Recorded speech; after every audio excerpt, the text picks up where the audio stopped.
आपका हमारे YouTube channel पर स्वागत है। बच्चों, मैं हिंदी डिक्टेशन बोल रही हूँ। आप लोग प्रैक्टिस कीजिए, शुरू से अंत तक लिखें, बीच में ना रुकें। इससे स्पीड बिगड़ जाती है बीच में रुकने से, तो बीच में रुका नहीं जाता जब तक पूरे सेंटेंस ना हो जाएं। तो आप हमारे साथ लिखें। महोदय, हम संक्रांति काल से गुजर रहे हैं, जिसमें कि कई परस्पर विरुद्ध आदर्श अपनी अपनी जगह बनाने में प्रयत्नशील हैं। हम कैसी समाज व्यवस्था चाहते हैं, यह प्रश्न अक्सर पूछा जाता है। इसका उत्तर बहुत कम मिलता है जब तक भविष्य के समाज का स्पष्ट चित्र सामने ना हो। हम कोई योजना नहीं बना सकते, और शिक्षा की योजना तो बिल्कुल ही नहीं बना सकते।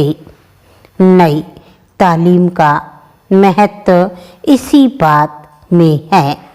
उसके सामने एक ऐसी ही नई समाज व्यवस्था का चित्र है, और उसका निर्माण भी करना चाहती है।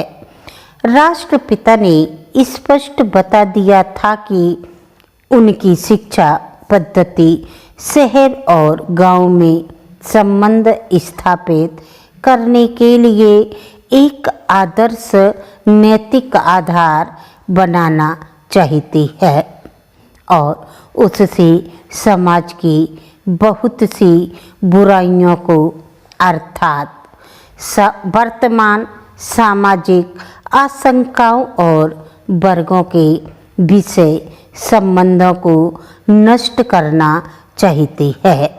इससे गांव की उत्तरोत्तर अवनति रोकी जा सकती है, और ऐसी न्यायपूर्ण व्यवस्था की नींव डाली जा सकती है जिसमें धनी और गरीब का अस्वाभाविक विभाजन ना हो।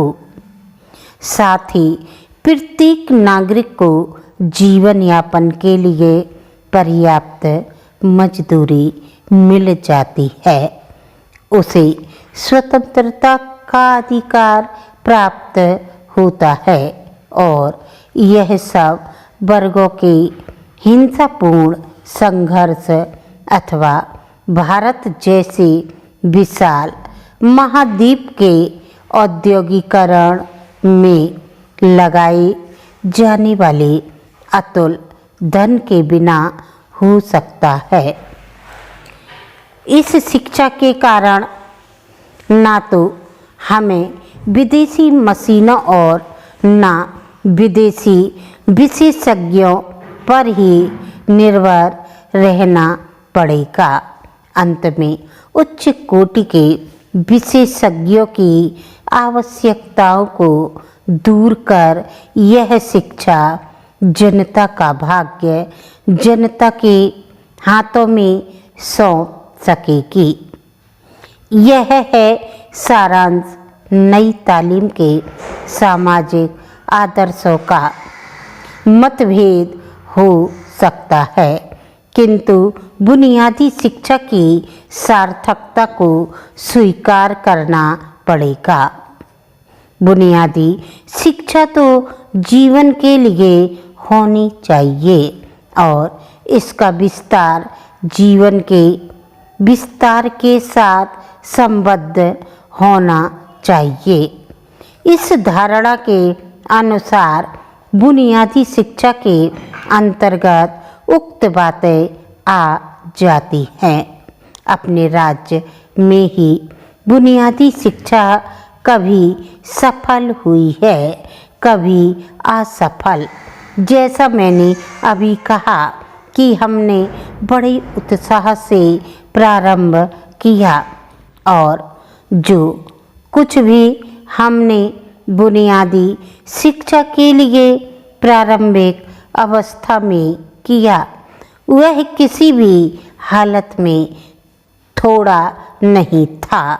संपूर्ण अनिच्छा के साथ हमने 2 विशेष स्थानों में बुनियादी शिक्षा का प्रारंभिक प्रयोग के रूप में किया, किंतु इन प्रयोगों को पूरा अवसर प्राप्त नहीं हुआ और जल्द ही उस समय के अधिकारियों ने उसके विस्तार को सीमित कर दिया।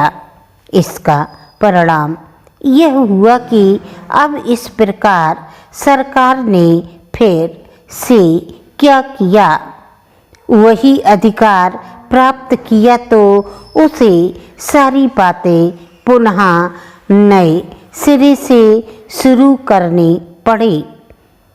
हमारे पास ऐसा कुछ नहीं था जिसके आधार पर हम उसे शीघ्रता से बढ़ा सकें। आपको डिक्टेशन अच्छी लगी तो आप लाइक करें, सब्सक्राइब करें। That's all.